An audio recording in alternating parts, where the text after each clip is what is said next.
Alors, pour moi, d'abord, je trouve que le mot célibat, c'est un mot en attente. C'est pas un mot positif.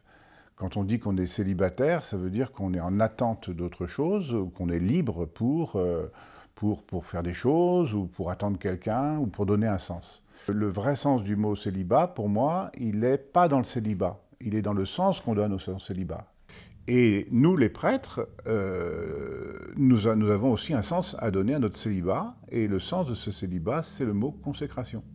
Mais en fait, quand je regarde les raisons pour lesquelles j'ai choisi cet état de vie, c'est pas pour rester célibataire, c'est par amour de Jésus. J'ai choisi d'être prêtre, j'assume d'être prêtre, je suis un prêtre, disons plutôt bien dans sa peau. Dire que je suis heureux, ça serait, oui, là je suis heureux d'être devant vous, mais je ne suis pas heureux tous les jours, je ne jubile pas tous les jours, je ne suis pas déprimé tous les jours, mais je suis bien dans ma peau de prêtre.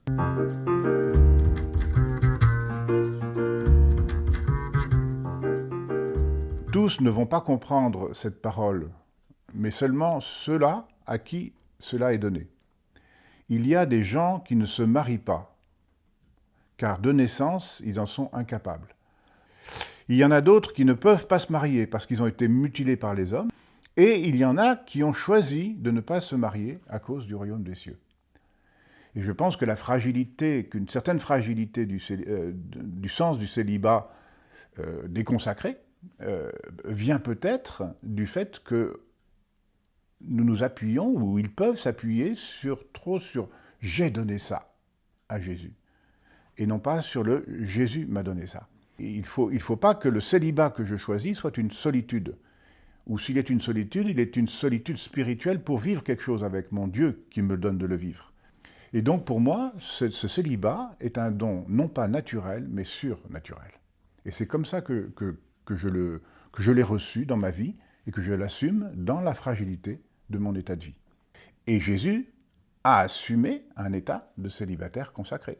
Parce que il était le Fils de Dieu et qu'il voulait, sur la terre, nous faire pressentir l'aventure du ciel, la beauté du ciel, la grandeur du ciel. Ce n'est pas Jésus qui va imposer cette règle du célibat, mais Jésus va nous appeler à vivre une communion avec lui. C'est-à-dire de vivre cette union qui n'est pas une union charnelle au sens d'une relation sexuelle, évidemment, mais qui est une union spirituelle. Quand je consacre le pain à la messe, je ne dis pas « ceci est le corps de Jésus ». Je dis « ceci est mon corps ». Et ce n'est pas mon corps, c'est le corps de Jésus. Parce que je communie à Jésus, je suis Jésus, si j'ose dire, quand je consacre le pain. C'est un choix que l'Église a fait un jour.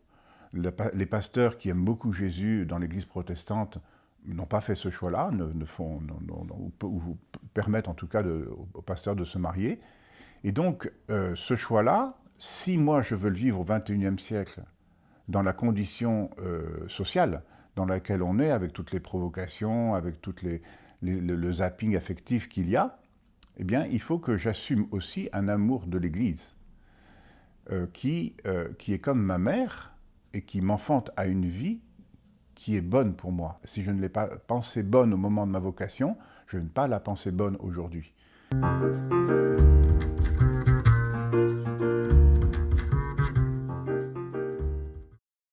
Ça veut dire que dans le fond, on est liés ensemble. Et ce lien qui nous unit doit d'abord être un lien d'affection, un lien d'amour et un lien de réciprocité, pas un lien d'obéissance uniquement. Parce que l'obéissance n'est pas suffisante pour être heureux. Et quand d'ailleurs, c'est toute l'histoire biblique, si on fait la loi pour la loi, eh ben, on n'arrive pas à la lire. La loi ne se comprend que dans un contexte d'amour.